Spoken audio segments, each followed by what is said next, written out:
Hi hello வணக்கம் and welcome to just my channel. நான் உங்கள் ஹர்ஷஸ்ரீ. என்னை உன்னுள் கண்டெடுத்தேன் கதையோட அடுத்த பகுதிகளை பற்றி பார்க்கலாம்.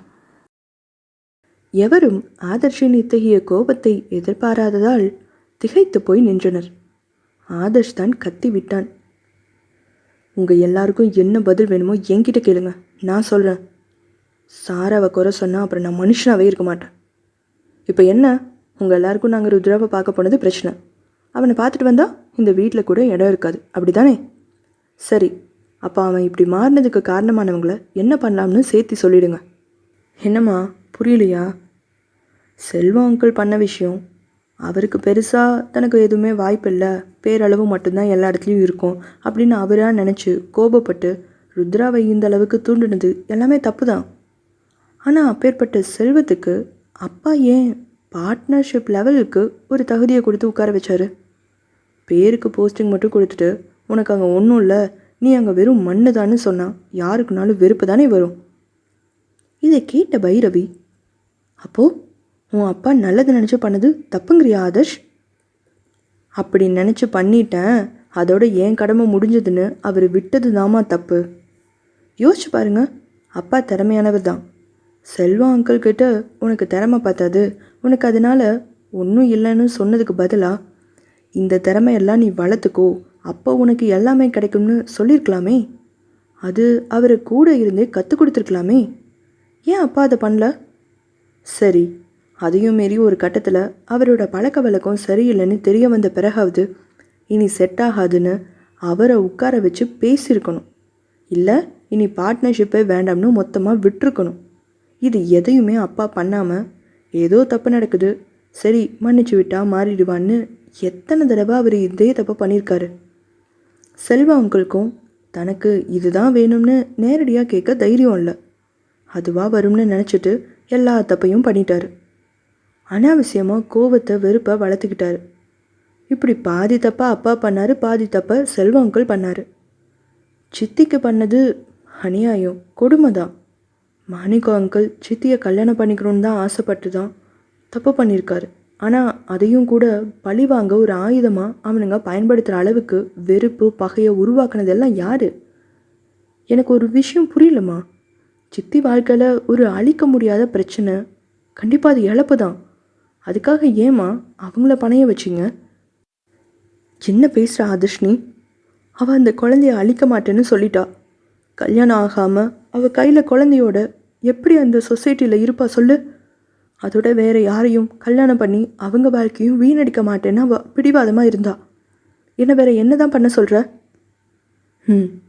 சரிதாம்மா. எப்படியோ அந்த குழந்தைய உங்கள் குழந்தையா எடுத்து வளர்த்துற அளவுக்கு உங்களுக்கு மனசு இருந்திருக்கு தானே? அப்போது நீங்கள் தான் ப்ரெக்னெண்ட்டாக இருந்தீங்க, பட் ஹெல்த் ப்ராப்ளம், இங்கே ட்ரீட்மெண்ட் எடுக்க முடியாது, வெளியூர் தான் போகணும்னு பல காரணங்களை சொல்லியிருக்கலாம். நீங்களும் சித்தியும் மட்டும் வேறு ஊருக்கு இல்லை ஃபாரின் கூட போயிட்டு குழந்தைய பெற்றுக்கிட்டு வந்து இது உங்கள் குழந்தைன்னு சொல்லியிருந்தா இந்த உலகம் நம்பியிருக்காதா? அந்த மாதிரி ஒரு ஹெல்ப்பை கேட்டிருந்தா அப்பா செஞ்சுருக்க மாட்டாரா என்ன? அவரையோ இல்லை சித்தியோ நீங்கள் யோசிக்கவாது விட்டீங்களாம்மா? பிரச்சனைன்னு வந்ததும் ஏதோ ஒரு முடிவுன்னு 2 பேரையும் கட்டாயப்படுத்தி கட்டி வச்சது யார் தப்புமா? தான் புருஷனை இன்னொருத்திக்கு கல்யாணம் பண்ணி வச்சு அதுலேருந்து வர பிரச்சனையை கூட சமாளிக்கிற அளவுக்கு மனசு இருக்கிற உங்களுக்கு ஒரு பொய்யை சொல்லி இந்த உலகத்தை நம்ப வச்சு அப்பாவையும் சித்தியும் நீங்கள் நிம்மதியாக வாழ வச்சுருந்துருக்கலாமே. அதை ஏமா பண்ணல? நம்ம வீட்டில் நடந்த எல்லா பிரச்சனை, சொத்து பிரச்சனையாகட்டும், அப்பா வேலையில் கவனம் இல்லாமல் டிஸ்டர்ப் ஆனது ஆகட்டும், நம்ம வீட்டில் யாரும் ஒருத்தருக்கு ஒருத்தர் பேசாமல் இருந்தது, புரிஞ்சுக்காமல் இருந்தது, தாத்தா பாட்டி இறப்பு, எல்லா பிரச்சனைக்கும் முக்கியமான காரணம் நீங்கள் எடுத்த அந்த முடிவு தாம்மா. செய்யாத தப்புக்கு அப்பா எத்தனை பேர் முன்னாடி தலை குனிஞ்சு நின்றுப்பார். எவனும் எல்லாம் எப்படியெல்லாம் அப்பாவை கேள்வி கேட்டிருப்பாங்க. அவரோட அண்ணா உட்பட சொந்த குடும்பத்திலே அவரால் உண்மையை சொல்ல முடியலைன்னு எவ்வளோ கோபப்பட்டு நிதானத்தை இழந்து அவர் ஃபீல் பண்ணியிருப்பார். சித்திக்கு அவங்க பண்ண கொடுமையை விட நீங்கள் பண்ணது தாம்மா ரொம்ப பெருசு. என்ன சித்திக்கு வாழ்க்கை கொடுத்ததா நீங்கள் நினச்சிருக்கீங்களா? கண்டிப்பாக இல்லைம்மா. சித்தி வாழ்க்கையை மொத்தமாக அழித்ததே இந்த விஷயந்தான். அக்கா வாழ்க்கையிலேயே நாம் இவ்வளோ பெரிய பிரச்சனையை கொண்டு வந்துட்டோமேன்னு நினச்சி சித்தி எவ்வளோ சங்கடப்பட்டிருப்பாங்க. இதுக்கு அந்த குழந்தைய தத்தெடுத்தேன், இல்லை அது அக்கா குழந்தை தான், எனக்கு கல்யாணமே கடைசி வரைக்கும் வேண்டாம், இவங்களையே இப்படியே வாழ்ந்துட்டு சந்தோஷமாக இருந்துடுறேன்னு அவங்க முன்னாடி வருத்தப்பட்டாலும் பின்னாடி தெளிவான ஒரு முடிவை எடுத்திருந்திருப்பாங்க. என் சித்தி அவ்வளோ தைரியமான பொண்ணு தான். ஆனால் எங்கம்மா அவங்கள யோசிக்க விட்டீங்க? யார் தான் யோசிக்க டைம் கொடுக்குறீங்க? அம்பிகாவிடம் திரும்பியவன், எனக்கு முன்னாடி ருத்ரா தானே உங்கள் எல்லாருக்குமே செல்லமாக இருந்தான். நான் பிறந்ததும் என்னை பார்த்துக்கிட்டீங்க சரி, ஆனால் அவனை ஏன் கவனிக்காமல் விட்டீங்க எல்லாரும்?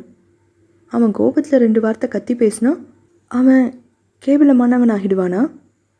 சின்ன பையன்தானேன்னு அவனை கூப்பிட்டு வச்சு நீங்கள் பேசியிருந்தா என்ன பிரச்சனைன்னு கேட்டிருந்தா அவனே சொல்லியிருப்பானே. அதை விட்டுட்டு அவன் கோபப்பட்டா ரூடாக நடந்துக்கிறான்னு நீங்களும் வீம்புக்கு விட்டுட்டீங்க. அது தப்பு இல்லையா ஆண்டி? உங்கள் எல்லார்கிட்டேயும் நானாக கேட்டேன் என்கிட்ட பாசமாக இருங்கன்னு? இல்லை ருத்ரா கேட்டானா? உங்களுக்காக தோணும்போது பாசத்தை அள்ளி கொடுத்தீங்க. திடீர்னு உங்களுக்கு பிரச்சனை இல்லை உங்கள் மனசு சரியில்லை அப்படின்னு நீ உன்னை பார்த்துக்கொண்டு எதுவும் சொல்லாமல் அப்படியே எங்களை விட்டுட்டீங்க. இது எல்லாம் சரின்னா சொல்கிறீங்க? நாங்கள் என்ன மாதிரி எண்ணத்தில் இருப்போம்னு கொஞ்சம் கூட பெரியவங்க நீங்கள் யாருமே யோசிக்கல. பெரியவங்க சொன்னால் செஞ்சால் எல்லாமே அர்த்தம் இருக்கும்ல பெரியப்பா. அப்புறம் ஏன் அப்பா தகுதி இல்லாத ஆளுக்கு அவ்வளோ பொறுப்பு கொடுத்தாரு? அவர்கிட்ட பிரச்சனை இருக்கணும்னு தெரிஞ்சும் தடுக்காமல் ஏன் விட்டார்? அம்மா ஏன் சித்திக்கும் அப்பாவுக்கும் கல்யாணம் பண்ணி வைக்க முடிவு பண்ணாங்க? நீங்கள் ஏன் அந்த நேரத்தில் அவசரப்பட்டு மொத்தமாக எங்களை விட்டுட்டு போனீங்க? நீங்கள் எல்லாருமே அப்பவும் பெரியவங்க தானே. இதில் ஒரு விஷயம் சரியாக நடந்திருந்தா கூட பல பிரச்சனையை தடுத்துருக்கலாம்ல பெரியப்பா. ஏன் நீங்கள் யாருமே தெளிவான ஒரு முடிவு எடுக்கல? எல்லாத்துக்கும் மேலே பிரச்சனை தெரிய வரும்போதே நான் இதை சமாளிக்கிறேன்னு சொன்னேன்.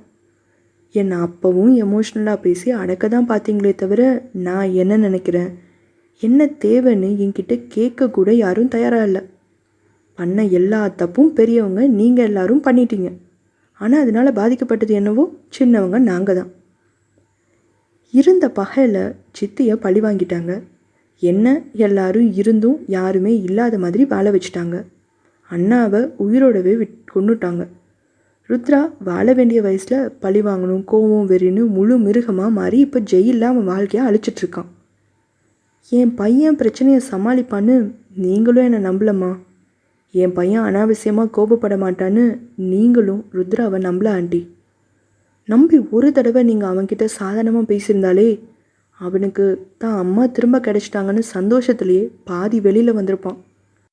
ஒருவேளை அப்போவும் அவனுக்கு எங்கள் மேலே கோபம் இருந்திருந்தாலும் உங்களுக்காக அவன் எந்த தப்பும் செய்யறதுக்கு முன்னாடியே யோசிச்சிருப்பான். உங்களோட பாசத்தை எமோஷ்னலை ஃபீலிங்ஸை எங்களை நல்ல வழியில் கொண்டு போக நீங்கள் யூஸ் பண்ணியிருந்துருக்கலாம். ஆனால் நீங்கள் எல்லாருமே அதை பண்ணாமல் விட்டுட்டு எங்களை எப்போவுமே எமோஷ்னலாக பிளாக்மெயில் பண்ணி குறை சொல்லி எங்களுக்கு பிடிக்காதது செய்கிறதில் மட்டும்தான் குறியாக இருந்தீங்க. அக்ஷராவின் குடும்பத்தினரை திரும்பி பார்த்த ஆதர்ஷ், ருத்ரா கோபத்தில் அன்றைக்கி உங்களை கொலை பண்ண ட்ரை பண்ணான் தான்.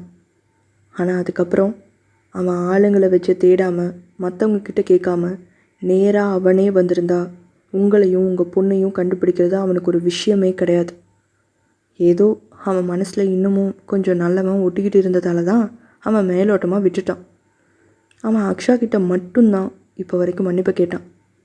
இப்போ கூட அவன் என்கிட்ட சொல்லி அனுப்பிச்சது அக்ஷாவை பத்திரமா பார்த்துக்கூடான்னு. உன் கூட இருந்தால் தான் அவன் சந்தோஷமாக இருப்பான்னு என்கிட்ட அவன் சொல்கிறான். எங்களை பழி வாங்கணும்னு நினச்சா அவனுக்கு புரியுது எங்கள் சந்தோஷம் எதில் இருக்குன்னு. ஆனால் எங்கள் சந்தோஷத்தை பார்க்கணுன்னு ஆசைப்படுற நீங்கள் இன்னமும் எங்களை எமோஷ்னலாக அடக்கி பயமுறுத்தி கஷ்டப்படுத்த தான் பார்க்குறீங்க இல்லையா? நீங்கள் சொன்னதை மீறி ஒன்று பண்ணிட்டா உங்களை உடனே மதிக்கலைன்னு அர்த்தம் இல்லை. அந்த விஷயத்தில் எங்கள் சந்தோஷமும் கொஞ்சம் இருக்குது, புரிஞ்சுக்கோங்கன்னு தான் நாங்கள் சொல்கிறோம். ஆனால் உடனே எங்களை மதிக்கலை, நாங்கள் வீட்டை விட்டு போகிறோம், உலகத்தை விட்டு போகிறோம், சேரவே விட மாட்டோம், மனசார ஏற்றுக்க மாட்டோன்னு பெரியவங்க எல்லாரும் எல்லாத்துக்குமே எவ்வளோ விஷயம் பிளாக்மெயில் பண்ணுறீங்க இல்லை? உங்களை மீறி எதிராக நின்று எல்லாமே பண்ணுறதுக்கு எங்களுக்கு ரொம்ப நேரம் ஆகாது. உங்கள் உணர்ச்சிகளை மதிக்கணும்னு தான் நாங்கள் எல்லோரும் அமைதியாக இருக்கோம். ஆனால் அதுக்காக சின்னவங்க எங்களுக்கு உணர்ச்சியே இல்லாத மாதிரி வாழுங்கன்னு சொல்கிறது எந்த விதத்தில் தான் சரி? அண்ட் நீங்கள் ஒன்றும் உங்கள் பொண்ணை எனக்கு தரல, நான் தான் உங்கள் பொண்ணை, என் மனைவியை உங்கள் பொண்ணாக உங்களுக்கு திருப்ப கொடுத்துருக்கேன். அதுவும் அவள் சந்தோஷத்துக்காக.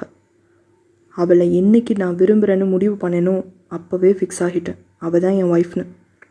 மற்ற இந்த மாதிரி சம்பிரதாயம், தாலி கட்டுறது இதெல்லாம் எனக்கு இல்லை. என்னை பற்றி எனக்காக மட்டும் யோசித்தவ, என் உணர்ச்சிகளுக்கு மதிப்பு கொடுத்தவ, என்னை புரிஞ்சுக்கிட்டவ, எனக்கு வாழ்க்கையில் என்ன தேவைன்னு புரிய வச்சவ என் சாரா மட்டும்தான். அவளை என்கிட்டேருந்து பிரிக்கணும்னு யார் நினச்சாலும் அவங்கள நான் சும்மா விட மாட்டேன். இது ருத்ராவுக்கோ வெளியில் இருக்கிற ஆளுங்களுக்கு மட்டும் இல்லை, வீட்டில் இருக்கிற உங்கள் எல்லாருக்கும் தான்.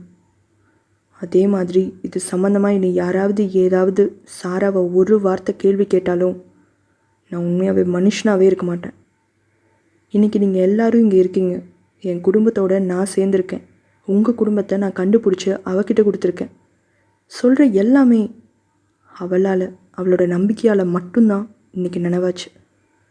அவள் இந்த குடும்பத்தை பிரிக்க நினைக்கிறா, அது இதுன்னு ஒரு பேச்சுக்கு கூட இனி யாரும் இங்கே சொல்லக்கூடாது.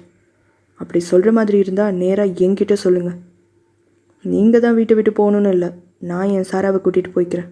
அவளை ராணி மாதிரி வச்சு நான் பார்த்துக்கிறேன் என்று அழுத்தமாக அனைவரின் கேள்விகளுக்கும் பதிலும் தன் வாழ்வில் சாராவிற்கு உணர்த்திவிட்டு சென்று விட்டான் ஆதர்ஷ்.